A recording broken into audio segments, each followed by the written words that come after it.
Hello, I'm Luke Westaway for CNET, leading a conga down memory lane as we examine the evolution of Samsung's Galaxy S phones.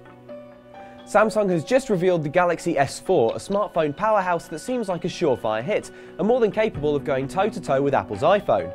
But it wasn't just one mobile that got Samsung to this point, instead it was years of progress and smartphone development that kicked off when Samsung first got involved in Android.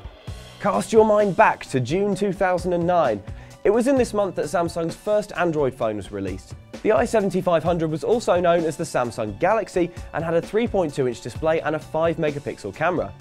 We gave the Galaxy 4 stars in our review, but we weren't impressed with its boring appearance and its lack of multi-touch. When it came out, Apple was already on its second iPhone, so there was plenty of catching up to do.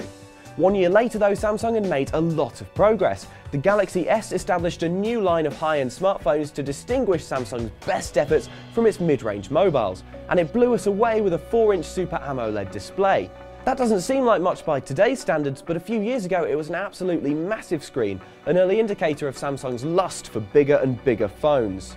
The Galaxy S was good, but weedy battery life and some glitchy Samsung software meant it wasn't perfect. At this point as well, Samsung still wasn't comparing favourably to Apple, which in the same month gave its smartphone a welcome redesign in the iPhone 4 and introduced the Retina display. Fast forward once more, now it's May 2011, Samsung has officially put the Galaxy S2 on sale, treating phone shoppers to a 4.3-inch screen and a shockingly powerful 1.2 GHz dual-core processor. This was the phone that proved Samsung was the most serious contender to the smartphone crown. The Galaxy S had given a taste of what the company could produce in terms of a big screen and a slim design, but it was the S2 that first bundled those elements into a seriously compelling gadget. It was a massive step forward. I can remember getting my hands on the S2 when it first came out and being struck by just how slick it felt when you're swooping around home screens. The other thing that was really noticeable was how thin and light it was, something that seemed totally at odds with how much hardware you knew was on board. It was obvious at the time that this was a brilliant smartphone and it sold bucket loads. In May 2012, all eyes were on Samsung to see how it would follow the S2, and we weren't disappointed. The Galaxy S3 introduced an oval design with a bigger 4.8-inch screen and upped the resolution to 1280 by 720 pixels.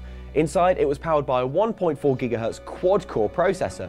The S3 was showered with praise and awards, but more importantly, this phone made it clear exactly what Samsung's smartphone strategy was. A high-end screen and processor tech in a thin and light casing, but loaded with more bespoke apps than you could ever want or need. S-Voice, S-Planner, S-Memo, Pop-Up Play, eye tracking, Samsung threw everything except the kitchen sink into the S3, resulting in a phone with more features than you could shake a stick at, even if many owners would never even open them. This year's Galaxy S4 continues that theme.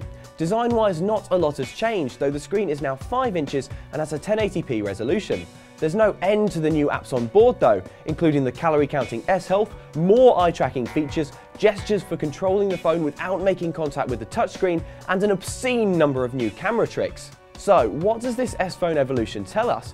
Well, if you look back over these 4 phones, what I see is that Samsung first makes a statement with big brash hardware with the Galaxy S and S2, and then settles into a groove with the S3 and S4, making its gadgets distinct from Apple's carefully curated minimalist mobiles with a massive stack of features that you also won't find on other Android phones.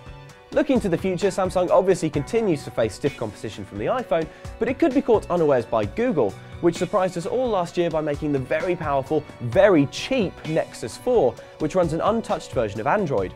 If Google repeats the trick this year with another dirt cheap superphone, that could seriously shake up the smartphone status quo.